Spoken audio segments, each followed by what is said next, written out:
Rumah pengasingan Bung Karno terletak di Jalan Soekarno-Hatta, RW 2, nomor 2, Kelurahan Anggut Atas, Kecamatan Ratu Samban, Kota Bengkulu.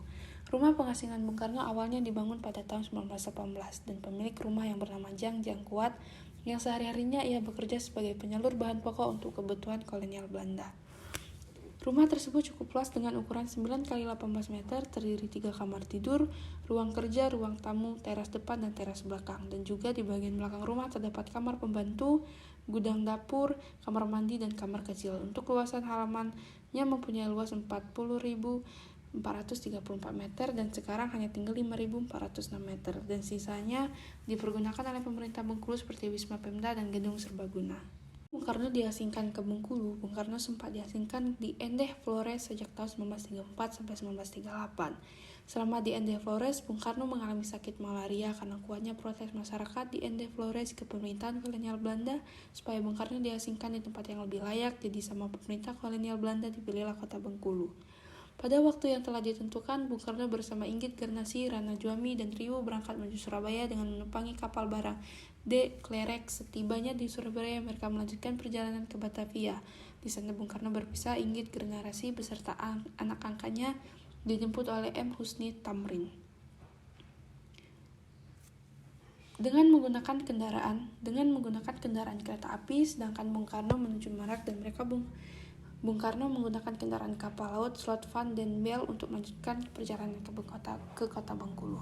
Pada tanggal 14 Februari 1938, Bung Karno tiba di Bengkulu dan setiba Bung Karno di Bengkulu, Bung Karno ditempatkan di salah satu penginapan yang bernama Hotel Centrum. Selang beberapa minggu, Inggit Garnasi beserta anak angkatnya pun menyusul dengan menggunakan kapal yang pernah ditumpangi Bung Karno. Pengasingan Bung Karno ini juga dijadikan tempat pusat latihan sandiwara. Seperti dahulunya Bung Karno di Endeh Flores, Bung Karno ingin mendirikan kelompok sandiwara. Hal tersebut diceritakan kepada teman-temannya, mari kita dirikan perkumpulan sandiwara. Gagas Bung Karno disambut dengan baik oleh teman-temannya. Dirilah suatu perkumpulan sandiwara yang bernama Tonil Kalimutu. Semua latihan demi latihan dilakukan Bung Karno. Latihan dipusatkan di rumah pengasingan Bung Karno dan juga latihan diadakan juga di sekolah Muhammadiyah. Salah satu lakon-lakon yang dipentaskan adalah Cut B.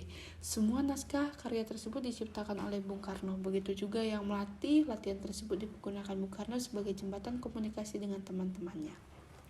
Rumah pengasingan Bung Karno juga banyak sekali tokoh-tokoh masyarakat yang datang ke rumah ini. Salah satunya yang berkunjung ke rumah Bung Karno adalah Hasanuddin. Dia adalah ayahnya Fatmawati dan juga pemimpin Muhammadiyah di Curup. Pada hari yang ditentukan, Hasanuddin sekeluarga berangkat dari Curup ke Bengkulu dan menginap di rumah keluarganya yang baru. Baru keesokan harinya, Hasanuddin beserta istri dan anaknya berkunjung ke rumah Bung Karno. Sedangkan istri Hasanuddin bernama Ibu Chatija, anaknya bernama Fatima, diganti Bung Karno Fatmawati. Pada saat itu, Hasanuddin dan keluarga tiba di rumah Bung Karno, langsung disambut oleh Bung Karno bersama Inggit Garnasi dan Ratna Juami. Pembicara Bung Karno sekitar tentang perjuangan dan pergerakan. Setelah pembicara selesai, giliran Fatmawati yang ditanya oleh Bung Karno. Fatma, kamu sekolah di mana? Fatmawati pun menjelaskan bahwa dia putus sekolah, hanya giatnya saya itu Aisyah di Curup. Setelah Fatmawati mengabarkan kehidupannya di Curup, kembali Bung Karno bertanya, Fatma, apakah kamu mau sekolah lagi? Sekolah RK Fake School bersama Ratna Juami. Di sini Fatmawati terbentur pada syarat-syarat masuk sekolah Fatmawati saat itu baru selesai kelas 5 dan belum tamat HIS. Meski begitu, Bung Karno menjamin semuanya yang penting Fatmawati di sekolah. Semenjak itu juga Fatmawati tinggal di Bengkulu.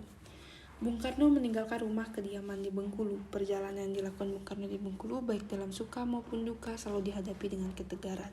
Maupun jauh dari sanak pemilih dan teman-teman dekatnya. Di yang dilakukan Bung Karno selama di Bengkulu, yang baik seperti menulis, mengajar di sekolah, mengajar di grup sandiwara. Di sini saya akan mewawancarai salah satu petugas di rumah Bung Karno ini. Bapak, perkenalkan dulu. Nama saya Muhammad Yamanuddin. Saya selaku tenaga pengamanan dan juga sebagai pencatat untuk guiding rumah pengasingan Bung Karno. Jadi untuk saya untuk kerja di sini udah lumayan lama, udah 25 tahun dari tahun 1992. Kita masuk ke pertanyaan pertama. Sudah berapa lama rumah Bung Karno ini dijadikan tempat wisata?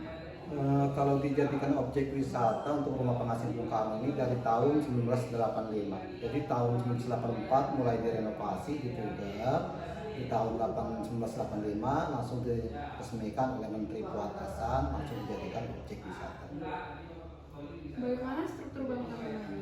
Kalau struktur bangunan ini kita mengadopsi ada 3 unsur ya, jadi lokal, Eropa, sama Tionghoa atau Cina lah gitu. Jadi kalau lokal dia diambil dari permukaan tanah lebih tinggi dan juga di ornamen-ornamen di depannya untuk kayak pagar di teras. Jadi kalau Eropanya dia diambil dari tinggi bangunan dan juga pintu. Jadi kalau untuk China-nya dia diambil dari ornamen di atas pintu. Kalau untuk pengunjung Pak, di rumah ini kan kalau biasanya ramai itu di hari apa? Jadi kalau untuk pengunjung kita keramaian itu di hari-hari besar lah gitu. Di hari-hari libur sekolah, termasuk di hari raya, termasuk di hari tahun baru. Itu bisa menunjang pengunjungnya itu sampai berapa sekitar? Kalau untuk pengunjung untuk di hari lebaran aja, kita ambil di hari lebaran itu untuk diambil selama 10 hari lah gitu ya. Selama 10 hari itu bisa mencapai 4.000 5.000 orang. Kalau di hari biasa seperti ini? Kalau untuk hari-hari biasa itu diambil per bulan itu hanya 3.000, sekitar 3.000 atau 4.000 orang. Jadi kita ambil pukul rata-rata per hari itu 100 orang atau 150 orang. Oke, terima kasih.